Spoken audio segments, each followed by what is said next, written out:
बिस्मिल्लाहिर्रहमानिर्रहीम। अस्सलाम वालेकुम नाज़रीन, मैं हूं फ़याज़ महमूद और आप देख रहे हैं फ़याज़ महमूद यूट्यूब चैनल। नाज़रीन, इस वक्त मैं सुप्रीम कोर्ट के दाखिली दरवाज़े पर मौजूद हूं, जहां पे अब से कुछ ही देर पहले आज सुप्रीम कोर्ट ऑफ पाकिस्तान में बड़ी अहम समाअत थी। नूर मुक़द्दम कत्ल केस भी, जिसमें ज़ाकिर जाफ़र और अस्मत आदम ने पोस्ट अरेस्ट बेल के लिए यहाँ से सुप्रीम कोर्ट ऑफ पाकिस्तान से रजू किया है। तो आज इसमें 3 रुकनी बेंच ने समाअत की। जस्टिस उमर अता बंदयाल की सरबराही में इस बेंच में दीगर जो जजेस शामिल थे, उसमें जस्टिस मंसूर अली शाह साहब और उसके अलावा जस्टिस काजी अमीन। इस केस की जो समाअत का अहवाल है वो हम आपके साथ पेश करेंगे। और इस वक्त जो आज मेरे साथ मौजूद हैं, सुप्रीम कोर्ट कवर करते हैं और बड़े ज़बरदस्त रिपोर्टर हैं, समा टेलीविज़न से इनका ताल्लुक़ है। ज़ुल्करनैन, आपका बहुत शुक्रिया, आपने हमें वक्त दिया। नाज़रीन, आज की जो समाअत थी 2 हिस्सों पे मुश्तमिल थी। एक ब्रेक से पहले और दूसरा हिस्सा जो था ब्रेक के बाद। जो पहले हुई उसका मैं मुख्तसर सा अहवाल पेश करके देन हम जाएंगे ज़ुल्करनैन से कुछ सवालात पूछेंगे, कानूनी पहलुओं पे बात करेंगे कि आया कि इस स्टेज पे बेल मिल सकती है या नहीं। जैसे ही इस समाअत का आगाज़ हुआ तो अदालत की जानिब से सवाल पूछा गया। एडवोकेट जनरल इस्लामाबाद क्योंकि पेश हुए थे, उनसे पूछा गया कि जो ख़ातून हैं अस्मत ज़ाकिर, उनका क्या रोल है और इस्लामाबाद हाई कोर्ट ने अपने फ़ैसले में क्या उनको डिस्कस किया है। जिस पे ख्वाजा हारिस बोले, उन्होंने कहा कि इस्लामाबाद हाई कोर्ट के एक रुकनी बेंच ने अपने फ़ैसले में अस्मत ज़ाकिर का कोई रोल डिस्कस नहीं किया, ना ही उनसे मुतल्लिक कोई लिखा गया है। जिस पे एडवोकेट जनरल इस्लामाबाद ने भी कहा कि कोई ऐसी डिस्कशन नहीं हुई। और जिसके बाद अदालत ने कहा कि ठीक है, फिर वो ख़ातून हैं, उनका जो केस हम एक दफ़ा अलग कर देते हैं, ज़ाकिर जाफ़र के केस की बात कर लेते हैं। फिर अदालत की जानिब से एक और भी बात की गई। उन्होंने कहा कि हम जो ख्वाजा हारिस से उन्होंने पूछा कि ये वाक़या कब का हुआ है, तो उन्होंने बताया कि 20 जुलाई को ये वाक़या हुआ और 24 जुलाई को ज़ाकिर जाफ़र और अस्मत आदम को इसमें नामज़द मुल्ज़िम किया गया। तो अदालत जो जस्टिस काजी अमीन थे, उन्होंने कहा कि हमें इस वाक़े पे बड़ा अफसोस भी है और ये बड़ा अफसोसनाक वाक़या है और हमारी हमदर्दियाँ मुतासरा ख़ानदान के साथ हैं, लेकिन हमने अमल दरामद जो करना है वो कानून पे करना है। जिसके बाद ये समाअत जो है एडजर्न हुई और वक्फे के बाद जो कुछ हुआ वो हम पूछ लेते हैं ज़ुल्करनैन इकबाल से। ज़ुल्करनैन, बताइएगा, जब वक्फे के बाद समाअत का आगाज़ हुआ तो इस पर जजेस ने क्या पूछा, वो थोड़ी सी डिस्कशन बताइएगा। देखिए, क्योंकि जैसे आपने बताया कि अस्मत ज़ाकिर का केस अलग किया गया था, क्योंकि हाई कोर्ट ने दोनों की दरख्वास्तों से मानत थी। एक को डिस्कस करके, मतलब जो उनके वालिद थे ज़ाकिर जाफ़िर, उनके सारा केस डिस्कस करके फ़ैसला दे दिया। इनको सिरे से टच ही नहीं किया था, इनके केस के ऊपर बात ही नहीं की थी और डिसमिस कर दी थी पिटीशन। अब वो कोर्ट ने कहा कि जी उनके खिलाफ़ आपके पास क्या मटेरियल है, तो वो ज़रा दें। क्योंकि नॉर्मली हमने देखा है ख़वातीन जब जेलों में हों तो उनके ऊपर हाथ अदालत अमूमन हल्का रखती है, एक्सीडेंटल मंशियात का या कोई बहुत बड़ा कत्ल का ऐसा केस डायरेक्टली उनके ऊपर हो। तो अब इसमें ज़रा यान होता है जुर्म का केस है, डायरेक्ट 302 इनके ऊपर नहीं है। हाँ जी, कि इनको मालूम था, इन्होंने की और पुलिस को आगाह नहीं किया, इस किस्म का इनके ऊपर केस है।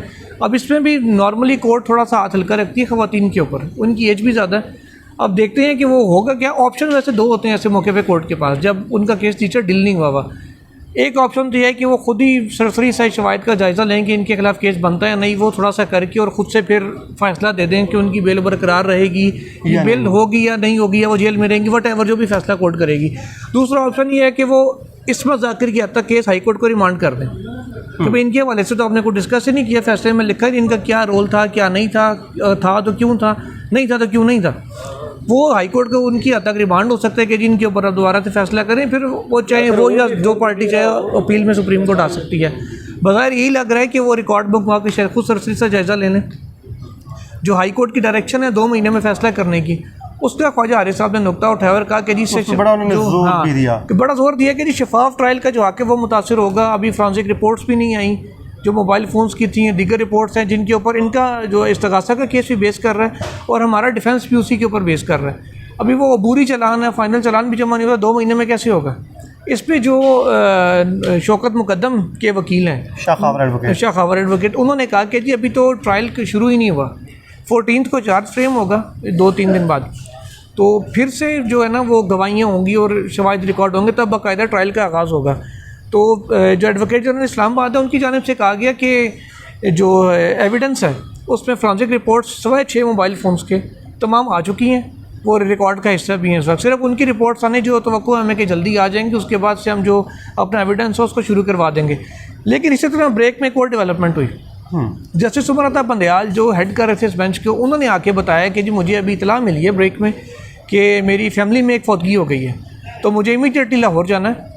इसलिए या तो जो 2 रुकनी बेंच है वो इसको सुन लेगा केस, इसके बाद जो दीगर जो मेंबर थे जस्टिस मंसूर अली शाह और जस्टिस काजी अमीन, उन्होंने कहा कि नहीं आपने क्योंकि अब इस केस को शुरू कर दिया है तो ये मुनासिब नहीं होगा कि आप चले जाए, हम इस केस को सुनते रहें। तो इस केस को वकला की मर्ज़ी से और साथ ही जजेस की मर्ज़ी से अब मंडे तक एडजर्न किया गया है। अब मंडे को दोबारा से इस केस के ऊपर समाअत होगी और जो इस्तगासा है यानी एडवोकेट जनरल इस्लामाबाद है और पुलिस है, इनको डायरेक्शन कोर्ट ने यह दी है कि इस्मत ज़ाकिर के हवाले से उनको किस तरीके से वो सारी चीज़ें कनेक्ट कर रहे हैं। जो प्राइमा फेशी एविडेंस किया है वो उन्होंने तहरीरी तौर पर अदालत को आगाह करना है कि जो चीज़ें नीचे अब तक वो दे चुके हैं, निचली कोर्ट्स में दे चुके हैं, वो सारी चीज़ यहाँ पे अब वो कोर्ट को प्राइमा फेशी इस्टेब्लिश करेंगे कि इनका ये रोल है जिसकी वजह से इनको मुल्ज़िम बनाया गया और उनको बेल ना दी जाए। ठीक है नाज़रीन, जब ये रिपोर्ट मांगी गई कि जो इस्मत ज़ाकिर हैं उनका क्या रोल बनता है, उस पर शवाहिद दें, तो जब हेयरिंग ख़त्म हुई तो हमने वापसी पे एडवोकेट जनरल इस्लामाबाद नियाज़ुल्लाह नियाज़ी साहब से बात की थी, वो सुन लीजिए, फिर हम अपनी बात को आगे बढ़ाते हैं और जुल्फ़िकार इकबाल से इसी केस से मुतल्लिक़ कुछ और भी बात करते हैं। जो रिकॉर्ड है ना, हमारे पास पूरा रिकॉर्ड CDR GDR सारी चीज़ें अवेलेबल है। जो इस्मत तारा के साथ उनके रब्ता था, वो उनके साथ ये पहले रब्ते में शादी वाले इसके हस्बैंड के साथ और इस्मत के साथ, और इस्मत का वहाँ आना जाना, वहाँ सुना कि वहाँ भी लेक्चर भी दी थी और फ्री प्रिंट ये बाकायदा वो कहता है कि हमारे बंदे हैं, वो खुद कहता है, जाफर कहता है मुझे कि मेरे वाले साहब ने कहा कि हमारे पास बंदे हैं, उसको सारी चीज़ को गायब करवा देंगे, एविडेंस को वॉश करना चाहते हैं।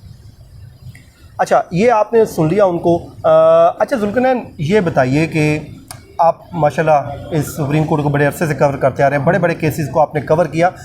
आज की जो प्रोसीडिंग देख के अगर मैं आपसे कहूं कि ज़ाहिर है फ़ैसला आदमी तो जजेस ने करना है, उन्होंने शवाहिद का जायज़ा लेना है।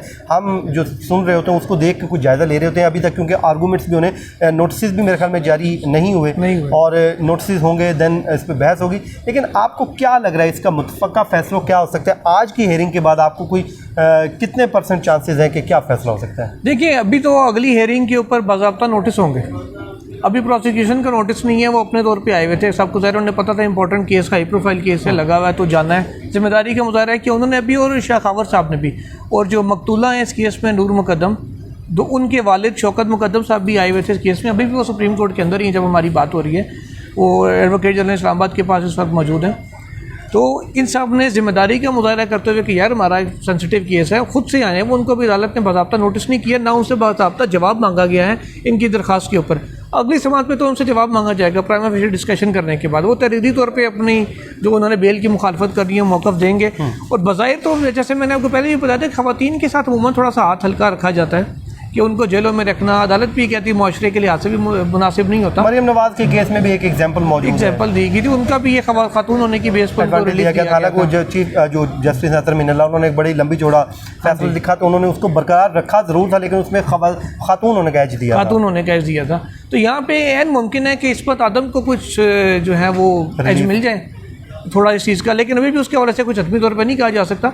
मुमकिन है कि उनको एज मिल जाए, लेकिन वो जहाँ तक बात है ज़ाकिर जाफिर की, जो ज़ाहिर जाफिर के वालिद हैं, तो उनकी हद तक ये मुश्किल लग रहा है। तो नाज़रीन, ये एक प्रेडिक्शन थी, सुप्रीम कोर्ट कवर करने वाले रिपोर्टर हैं जो इस तरह के केसेस पे गहरी नज़र रखते हैं, लेकिन हतमी फ़ैसला जो है वो जजेस ने करना है। और जैसा कि जुल्फ़िकार ने बताया कि अभी तक क्योंकि इस पर नोटिस होने हैं, शाह खावर एडवोकेट साहब ने अपने आर्गूमेंट्स देने हैं, फिर एडवोकेट जनरल इस्लामाबाद ने जो बात की उन्होंने हमें बताया, उन्होंने कहा कि हमारे पास इतना एविडेंस है कि जो हम लिंक कर सकें इस्मत ज़ाकिर को, तो वो हम जब पेश करेंगे तो जो केस की आज एक परसेप्शन बनी है ये इससे मुख्तलिफ हो जाएगी। तो देखते हैं अगली जो पीर को हेयरिंग होगी उस पर क्या होता है। मुझे और जुल्फ़िकार को दीजिए इजाज़त। जुल्फ़िकार, आपका बहुत शुक्रिया, आपने हमें ज्वाइन किया। अल्लाह हाफ़िज़।